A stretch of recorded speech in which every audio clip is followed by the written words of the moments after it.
Mesdames, bonjour et bienvenue à cette première production de la semaine de votre revue de presse. Nous sommes le lundi 24 mai 2021 au Cameroun. Cameroun-Nigeria, concertation continue, porteur d'un pli fermé du président Muhammadu Buhari. Le ministre délégué auprès du ministre nigérian des Affaires étrangères, Soumaïrou Dada, a été longuement reçu vendredi dernier au Palais de l'Unité par le président de la République Paul Biya, raconte Cameroun Tribune. Fête de l'Unité, Paul Biya rate encore l'occasion d'entrer dans l'histoire, semble-t-il la voix du centre. Pour la deuxième année consécutive, la célébration de la Fête de l'Unité a lieu sans tambour ni trompette pour cause de Covid-19. Mais les Camerounais, dans leur immense majorité, auraient souhaité que le président eût tenu un discours sur l'état de la nation. Le très célèbre activiste camerounais Calibro Calibri fait partie de ceux qui pensent que le président Biya a loupé l'occasion de ramener la paix au Cameroun. Covid, tous doivent répondre à leurs actes, écrit Émergence. La Chambre des comptes et le tribunal criminel doivent déterminer les responsabilités tout en évitant de verser dans les règlements de comptes politiques. La nouvelle, quant à elle, nous donne un chiffre: 145 prestataires convoqués au TCS. Ils sont attendus dès ce jour, ainsi que certains ministres. L'avenir parle de manœuvres. Il veut les envoyer en Kondengui.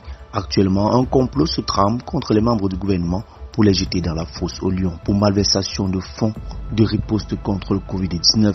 Une dizaine de cellules VIP en cours d'aménagement à la prison de Yaoundé et au secrétariat d'État à la Défense en charge de la gendarmerie nationale.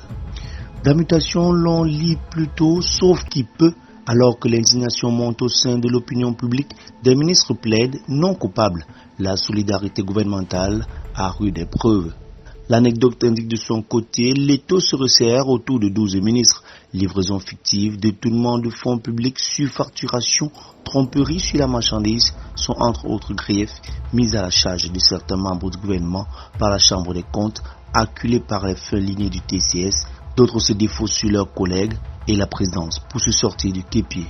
Kribi 12e, le pistolet de Madame le sous-préfet retrouvé à Douala, qui veut intimider Marie Suzanne Bitanga. L'arme était prête à être vendue par un élève de Kribi rendu à Douala. Le commissaire divisionnaire Foshive Mouchipou a sauté sur la bande à Appian et les ramené à Kribi. Écrivent les preuves, Réalité Plus, le Pélican et le Quotidien.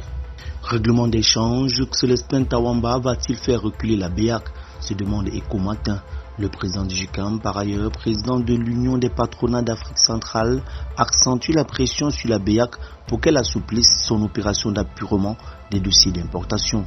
Après avoir sollicité l'intervention du ministre des Finances, Célestin Tawamba a porté le problème à l'échelle sous-régionale avec l'onction de ses pairs du Gabon, du Congo et de la République centrafricaine.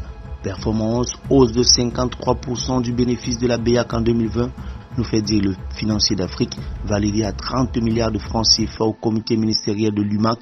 Il est en augmentation de 10,4 milliards de francs CFA par rapport à 2019, malgré la Covid-19. Et en sport football, affairisme, péril sur les chantiers de la CAN. Selon l'indépendant Célestine Ketcha-Cortez, maître d'ouvrage, des marchés liés à la réhabilitation des voies d'accès et autres infrastructures défient l'autorité du Premier ministre en résiliant unilatéralement et abusivement le contrat de AK Group Possier KSA au profit des Razel sur fond de rétrocommission et de surfacturation. Joseph John Gauthier instruit en vain un recours en annulation de cet abus et violation au moment où séjourne au Cameroun une mission d'inspection de la CAF. Mesdames, Messieurs, merci infiniment de votre aimable attention. Prenons rendez-vous demain mardi pour la deuxième production de la semaine.